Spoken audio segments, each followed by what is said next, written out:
ओंकार ओडिया।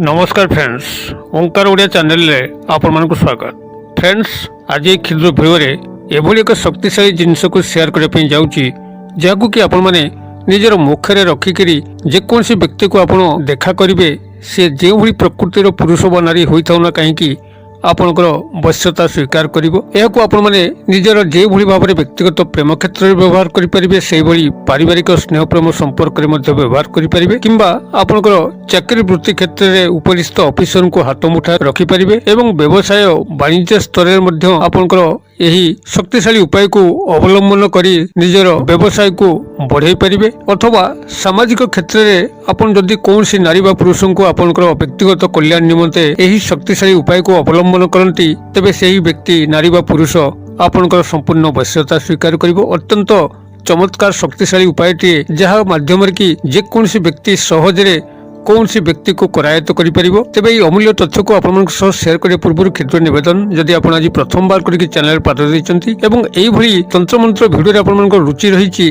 तबे चैनल कड़े थिबा लाल कलर सब्सक्राइब बटन को क्लिक करी बेल आइकन को क्लिक करी एवं ऑल नोटिफिकेशन पर क्लिक करी चैनल टी को सब्सक्राइब कर नियंतु, जेभली कि आमे जेतल मध्ये एई भली वीडियो आपन सेवा अपलोड करिवो तार नोटिफिकेशन आपन पाखरे सर्वप्रथम पहुंचबो एवं से सब को आपण माने अत्यंत सहज देखिकरी किछि ज्ञान आहरण करें। तेज फ्रेंड्स, एवं नजर पकेबा यही शक्तिशाली जिनसर स्वरूप कौन, जहां कि आपण निजर मुखरे रखिकरी कौन सी व्यक्ति सह कथबार्ता कले सी आपनकर वश्यता स्वीकार करिवो। तेबे यही जिनसटी को आपण माने जेतबेले मुखरे रखिबे गोटे स्वयं सिद्ध मंत्र, जहां कि आपनकर सिद्धि करिवार आवश्यक नहीं, केवल गोटे थर ही आपण उच्चारित करिवे मन मने से व्यक्ति सह कथबार्ता कला बेले देखिबे से व्यक्ति पुरुष हो बा नारी आपनकर संपूर्ण वश्यता स्वीकार करिवो। तेबे आपण माने एही क्रियाटी को जेकोसी शनिवार ठारू ही आरंभ करिवे एवं क्रमागत भाबरे आपण 11 दिन पे एही क्रियाटी को संपादन करिवे। तेबे आपण माने जदि कोनसी कारणवशत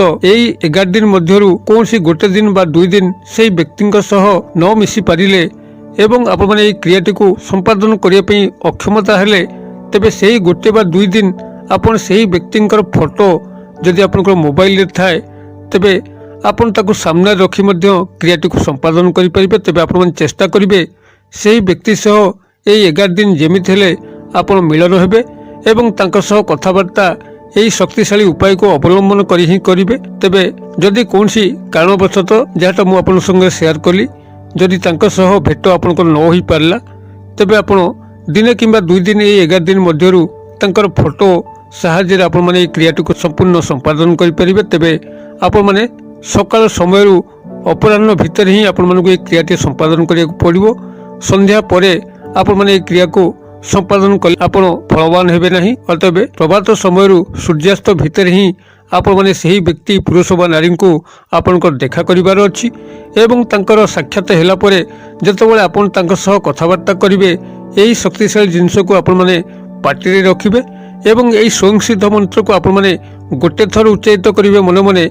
यार चमत्कार को आप निजे लक्ष्य करेंगे। तेबे ये जो शक्तिशाली जिनसटी को पार्टी रखिए ताको मु प्रथम आपन शेयर करुच्चे एवं तार परवर्ती पर्याय मु आपन को स्वयं सिद्ध मंत्रटी शेयर करी, जद्वारा कि आपण माने एई दुईटीर शक्तिशाली संयोग फल आपण कौन सी व्यक्ति को आप निजर अख्तियार को आनीपारे। तेबे ये जो शक्तिशाली जिनस को आप पार्टी रखिए यह बहुत साधारण सबुआड़े मिले, ताहा होची लवंग। लवंगर एक स्वतंत्र तंत्रोक्त क्रिया अच्छी, जहाँकि बहुत गुड़िए एभली टोटका क्रिया लवंग को व्यवहार करा जाए। लवंग संपूर्ण भाव में अक्षत होइतिबा दरकार, अर्थात कौन स्थान रे खंडिया खबरा होइनथिबो, स्वयं संपूर्ण होइथिबो एवं तादरे आपनकर फुलटी थिबो।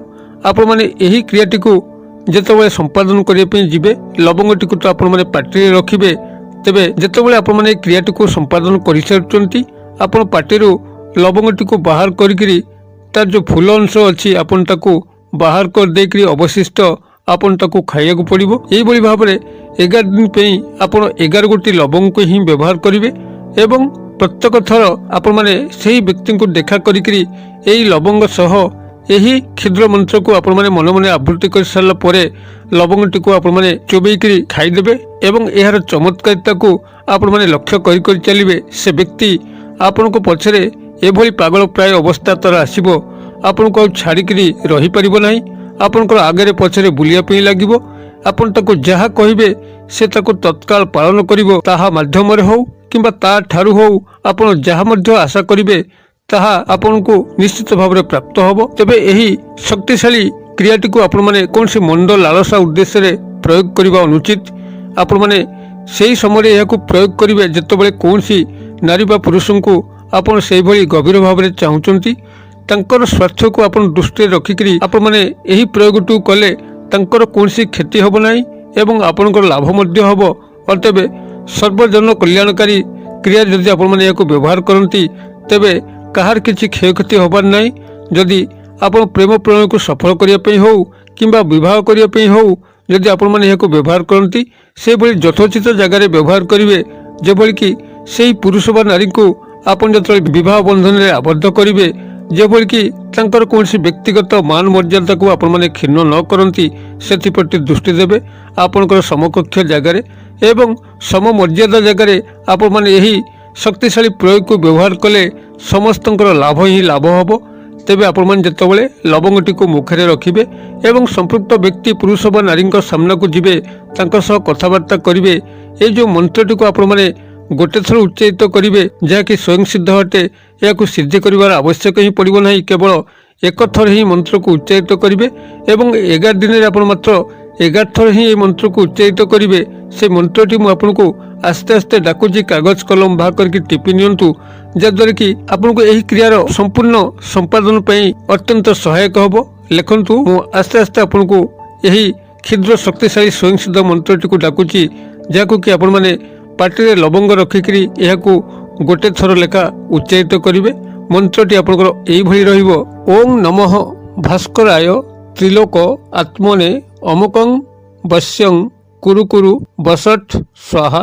ମୁଁ ଆଉଥରେ ମନ୍ତ୍ରଟିକୁ ଦୋହରେ ଦଉଛି, ଆପଣମାନେ ଚେକ୍ କରି ନିଅନ୍ତୁ ଠିକ୍ ଲେଖିଲେ କି ଭୁଲ ଲେଖିଲେ। ମନ୍ତ୍ରଟି ଓଂ ନମଃ ଭାସ୍କରାୟ ତ୍ରିଲୋକ ଆତ୍ମନେ ଅମୁକଂ ବଶ୍ୟଂ କୁରୁ କୁରୁ ବସଟ୍ ସ୍ୱାହା। ମୁଁ ଆଶା କରେ ମନ୍ତ୍ରଟି ଆପଣମାନେ ନିଶ୍ଚିତ ଭାବରେ ସଠିକ୍ ଭାବରେ ଲେଖିଥିବେ। ମନ୍ତ୍ରଟିକୁ ଆପଣମାନେ ଏଇଭଳି ଏକଥର ଉଚ୍ଚାରିତ କରିବେ।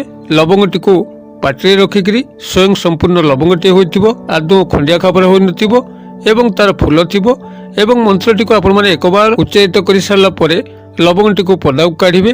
ତାର ଫୁଲ ଅଂଶକୁ ଭୂମିକୁ ନିକ୍ଷେପ କରିକରି ଆପଣମାନେ ଲବଙ୍ଗଟିକୁ ଖାଇଦେବେ ଏବଂ ଏହି କ୍ରିୟାଟିକୁ ସମ୍ପୂର୍ଣ୍ଣ ଭାବରେ ସମ୍ପାଦନ କରିବେ। ଯଦି କୌଣସି କାରଣବଶତଃ ଆପଣ ଏହି 11 ଦିନରୁ କୌଣସି ଗୋଟେ ଦିନ ବା 2 ଦିନ ତାଙ୍କ ସହ ଦେଖା ନ କରିପାରିଲେ ତେବେ ଯାହାଟା ମୁଁ ଆପଣଙ୍କ ସଙ୍ଗରେ ସେୟାର କଲି ଆପଣ ତାଙ୍କର ଫଟୋ କପିକୁ ଧରିକି ମଧ୍ୟ ଏହି କ୍ରିୟାକୁ ସମ୍ପାଦନ କରିପାରିବେ। ତେବେ ଆପଣ ଚେଷ୍ଟା କରିବେ ଏହି 11 ଦିନ ତାଙ୍କୁ ଯେମିତି ହେଲେ ଦେଖା କରିକିରି ଆପଣମାନେ ଏହି କ୍ରିୟାର ସ୍ୱୟଂ ସମ୍ପୂର୍ଣ୍ଣତାକୁ ବଜାୟ ରଖିବା ପାଇଁ। ତେବେ ଏହାକୁ ଯାହାଟା ମୁଁ ଆପଣଙ୍କୁ ପୂର୍ବରୁ କହିଥିଲି ପୁନର୍ବାର ଆପଣଙ୍କୁ ସ୍ମରଣ କରାଇଦିଏ ଯେ ଆପଣମାନେ ଏହାକୁ ପ୍ରଭାତ ସମୟରୁ ସୂର୍ଯ୍ୟାସ୍ତ ଭିତରେ ହିଁ ପ୍ରୟୋଗ କରିବେ, ସନ୍ଧ୍ୟା ପରେ ଏହାର ବ୍ୟବହାର ନିଷେଧ। ଅତଏବ ଆପଣମାନେ ଏଇଭଳି ଉପାୟରେ ଆପଣ ଏହି ମନ୍ତ୍ର ଏବଂ ଲବଙ୍ଗ ସହାୟତାରେ ଯେକୌଣସି ବ୍ୟକ୍ତି ପୁରୁଷ ବା ନାରୀଙ୍କୁ ଆପଣଙ୍କର ସମ୍ପୂର୍ଣ୍ଣ ଆଧୀନତା ସ୍ୱୀକାର କରାଇପାରିବେ। ମୁଁ ଆଶା କରେ ଦର୍ଶକ ବନ୍ଧୁ ଭିଡ଼ିଓଟି ନିଶ୍ଚିତ ଭାବରେ ଆପଣଙ୍କର ବୋଧଗମ୍ୟ ହେଉଥିବ। ଯଦି ଭିଡ଼ିଓର ବାର୍ତ୍ତା ଆପଣମାନଙ୍କୁ ଖୁସି କରୁଥାଏ ତ ଭିଡ଼ିଓକୁ ନିଶ୍ଚିତ ଭାବରେ ଗୋଟେ ଲାଇକ୍ କରନ୍ତୁ ଏବଂ ଚ୍ୟାନେଲକୁ ସବସ୍କ୍ରାଇବ୍ କରି ଏଇଭଳି ନୂଆ ନୂଆ ଭିଡ଼ିଓ ଗୁଡ଼ିକର ଦେଖିବାର ସୁଯୋଗ ନିଅନ୍ତୁ। ଭିଡ଼ିଓଟିକୁ ମଧ୍ୟ ସାଙ୍ଗସାଥି ମହଲରେ ଯଥେଷ୍ଟ ମାତ୍ରାରେ ସେୟାର କରନ୍ତୁ, ଯେଭଳିକି ସମସ୍ତେ ଏହି ସହଜ ଉପାୟର ଅବଲମ୍ବନ କରିକି ତାଙ୍କର ଜୀବନରେ ଯେଉଁ ଉପକାର ଆସିବ, ତାଙ୍କ ମୁଖରେ ଯେଉଁ ହସ ଟିକକ ଫୁଟିବ, ନିଶ୍ଚିତ ଭାବରେ ଆପଣଙ୍କୁ ଦେବାଦେବୀମାନଙ୍କର କଲ୍ୟାଣ ପ୍ରାପ୍ତ ହେବା ପାଇଁ ଲାଗିବ। ଭିଡ଼ିଓର କ୍ଷୁଦ୍ର ପରିସର ମଧ୍ୟରୁ ମୋତେ ଏଇଠି ଆଜି ବିଦାୟ ଦିଅନ୍ତୁ। ପୁଣି ଆପଣମାନଙ୍କ ସହ ଦେଖା ହେବା ଏଇଭଳି ଏକ ଶିକ୍ଷଣୀୟ ଭିଡ଼ିଓରେ। ସେ ପର୍ଯ୍ୟନ୍ତ ଦର୍ଶକ ବନ୍ଧୁ ଆପଣମାନେ ସମସ୍ତେ ମଙ୍ଗଳମଙ୍କ କୃପାରୁ ଭଲରେ ଥାନ୍ତୁ। ରହୁଛି। ସର୍ବେ ଭବନ୍ତୁ ସୁଖିନଃ, ସର୍ବେ ସନ୍ତୁ ନିରାମୟା, ସର୍ବେ ଭଦ୍ରାଣୀ ପଶ୍ୟନ୍ତୁ ମା କଶ୍ଚିତ୍ ଦୁର୍ଭାଗ୍ ଭବେତ୍। ଓಂ ଶାନ୍ତି, ଓಂ ଶାନ୍ତି, ଓಂ ଶାନ୍ତି। ନମସ୍କାର।